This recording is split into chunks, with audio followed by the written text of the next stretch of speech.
Rome took over Judea in the year 63 BC. Pompey, a Roman general, was called on for help in this civil war that's taking place among these Hasmoneans. One group was actually held up in the temple during Passover in the year 63 BC, and Pompey comes in and breaks through and gets into the temple, going so far as the most holy place, right, the Holy of Holies, where he finds it empty, and there's nothing in there. So the rumor goes around that the Jews worship nothing because there's nothing in the temple, meaning there's no statue or to a god or anything like that. The Hasmoneans still maintained some power under Roman control. They were still the high priestly family, often the leaders of the era. As the Roman Republic was ending, however, there was some instability in Rome due to some civil wars.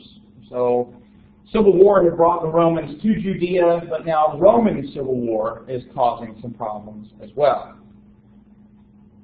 In order to maintain some stability in Judea, a man named Herod is named King of the Jews by the Senate in the year 40 BC.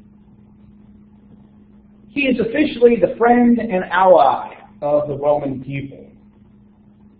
Herod, however, is a Jew only by religion. He's converted to Judaism. He's actually an Idumean, descended from Esau, not from Jacob. So there's a lot of suspicion, a lot of distrust, dislike from Jews over Herod. Herod, though, will marry a Hasmonean in order to try and maintain that unity, that connection to the priestly family. He's also well known because of his refurbishing and renovating the temple. And so there's this kind of the second temple built after the exile. Herod will expand it, make it even greater. However, it's not from any sort of religious motive. He will do a variety of other building projects, including even some pagan temples. And so it's not like he's doing this religiously. Herod, of course, is remembered as Herod the Great. The Great, the fact that he's called the Great, is reference to his building projects, his development. He also tended to kill his family. He killed his wife, killed several of his children due to suspicions that he had of some of the intrigue that was going on. Caesar Augustus is rumored to have said he would rather have been Herod's pig than his son, due to the way that Herod treated his family. When Herod died in the year 4 BC, or thereabouts, the region was split up between Archelaus, who ruled Judea and Samaria. Philip the Tetrarch ruled Iturea and Trachonitis, which are kind of the northeast of the Sea of Galilee. And then Herod Antipas became the ruler of Galilee and is there during the time of Jesus. Herod was associates with the first Roman Emperor, Augustus. Named Octavian, he trumped up opposition to Mark Antony, who he had ruled with after the assassination of Julius Caesar. Octavian became emperor and took the name Augustus, which was to suggest that he was it essentially gave the impression that he was more than human but less than divine. He was also referred to as the Son of God. Julius Caesar, who had been his uncle and then had adopted him as his son, was deified by the Senate after his death. And so since Julius was a god, Octavian was the son of God. Now, he publicly didn't want to be a dictator, didn't really call himself an emperor, but essentially did that. Right? He is the first Roman emperor, and with being an emperor, he brought certain elements to Rome that are also important for the development of Christianity. First was the Pax Romana, the peace of Rome. During Augustus' rule, and even into the rule of Tiberius, Rome was relatively at peace. There wasn't The civil wars had largely been put down with the death of Mark Antony. While there were enemies without Rome's borders, there wasn't a large number of conflicts between them. And so people were able to travel throughout the empire in relative peace. Yes, there were bandits and thieves, but nothing like in previous generations. So there was a lot of safety in the empire. It was also a time where a lot of people prospered economically, were benefiting from Augustus's success. Communication improved during his empire. Again, very important component for Christianity, right? The idea that communication could take place well, more rapidly, right? Still not anything like what we think of today with the ability to communicate, but for the time, very good. It was also a time of a pretty stable empire, stable government, and there was a general sense that this was kind of a new age, something new and great was taking place. And a lot of that was reflected in the way people talked about Augustus, kind of he's greater than human, a little less than divine, he's the Son of God. They would talk about the Evangelion, the good news of his birth. And so there's some very interesting parallels here between, here is this Roman emperor who comes to power during a rather interesting time and becomes very well known, well liked, adored, and yet there's also the Evangelion of Jesus of Nazareth, who comes during the time of Augustus's emperorhood.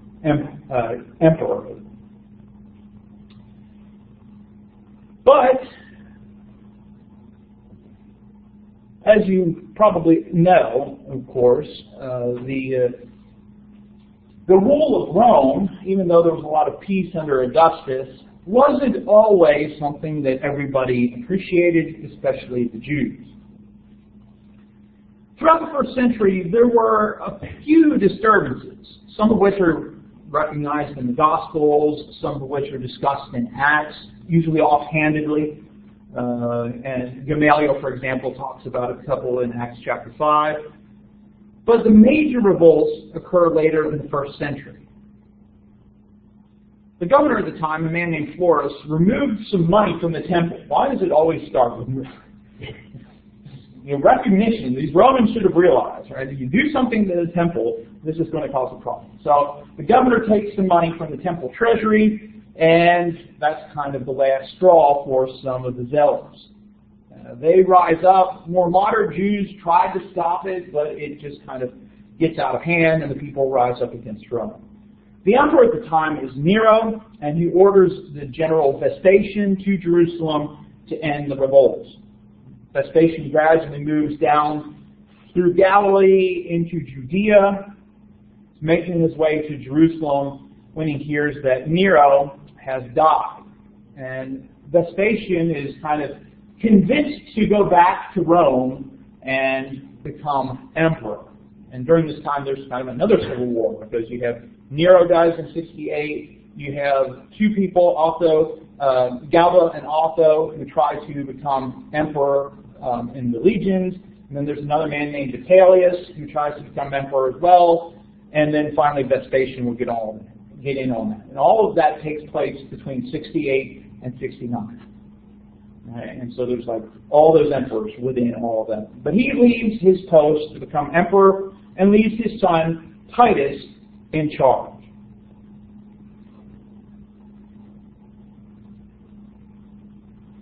Titus puts Jerusalem under siege. And the conditions in Jerusalem get very terrible.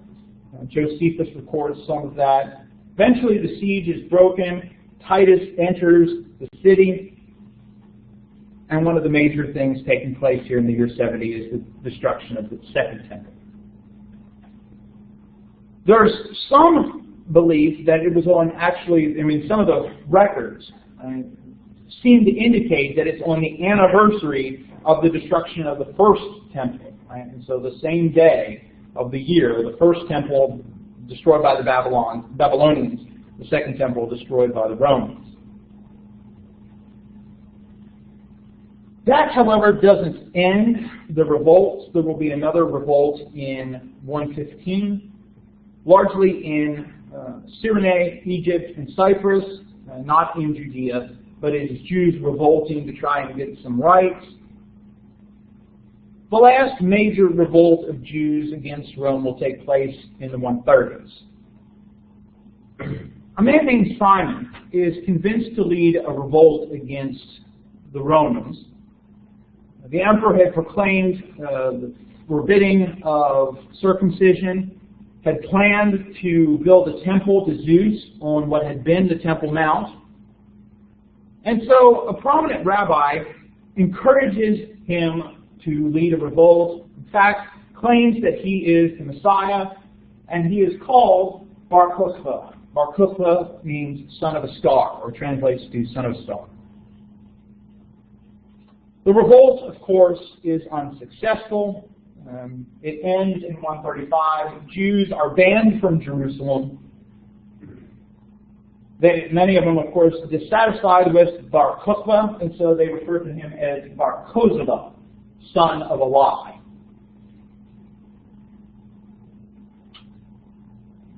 And then within all this, of course, Christianity is developing.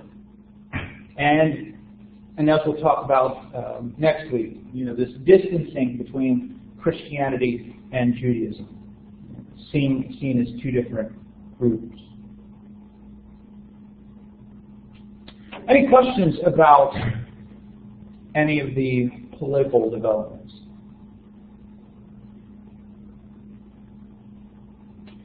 All right, let's move on then to thinking about the culture and society of the time.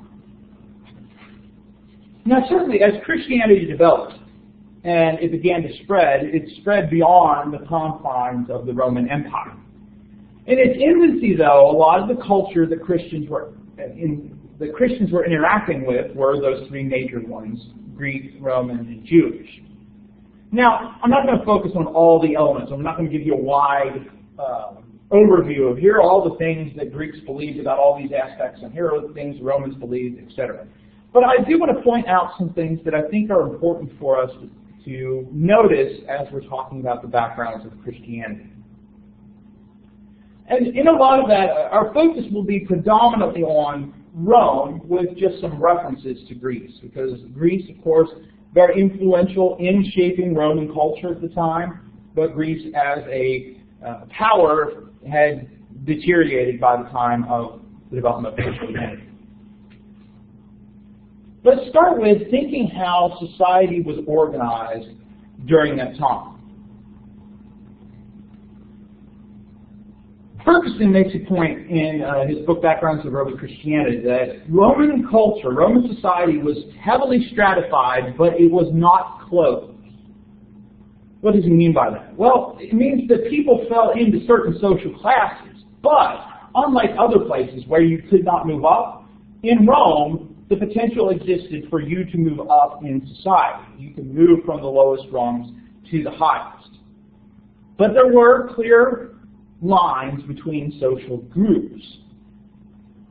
Some of the main things that were important for recognizing your place in society were things like wealth and property. Those were the things that really kind of delineated between the two. But sometimes you could have very little wealth, very little property, and be well regarded in society if the emperor particularly liked you or your family. And so imperial favor could work against some of those things. There definitely was a disdain for lower classes, and then often those that had moved or elevated from lower classes were disdained as well. At the top were the aristocracy. And essentially in Rome, there were two orders within the aristocracy, the senatorial order and the equestrian order. One became a senator, usually by being assigned a particular role within the governmental system of Rome. Questor, or praetor, or consul, That all depended on the region, what your authority was. But just because you were not a senator, you could still be part of the senatorial order. To be recognized as part of that section, your property had to be worth at least 250,000 denarii. So denarii is about the day's wage for a laborer. So sizable amounts of wealth. Education was important as well. That too could be elevate you to the senator.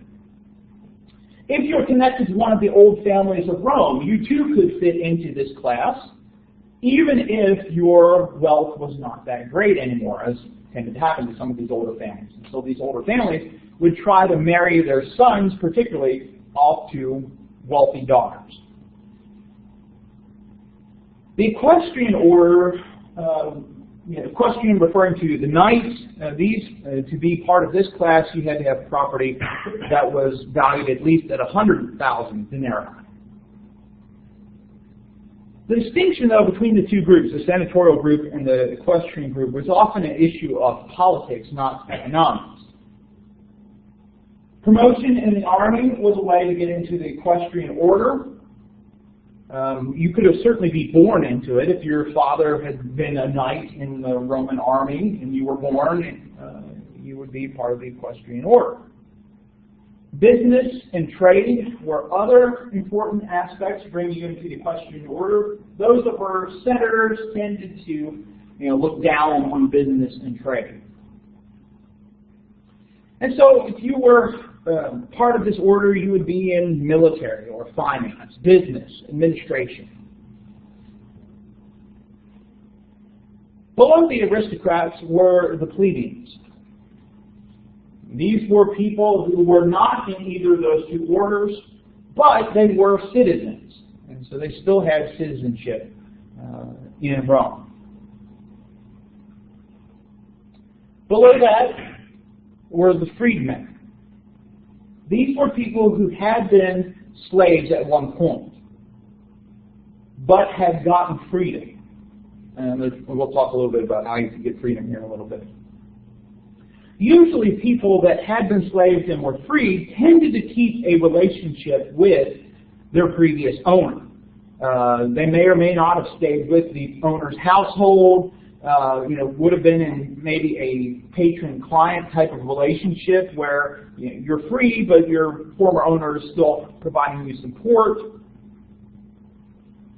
The sons of freedmen could possibly get into the equestrian order, and so there was some possibility of moving up. You could never, your children could never reach the senatorial order, however. You were not allowed to be a magistrate or a priest, and so those offices were cut off from you even though you were freedom, even though you had your freedom. An example of this from a Christian standpoint is that Governor Felix, who's talked about in Acts chapter 23, was a freedman, and he had been part of the emperor's household. At the bottom of society, of course, were the slaves.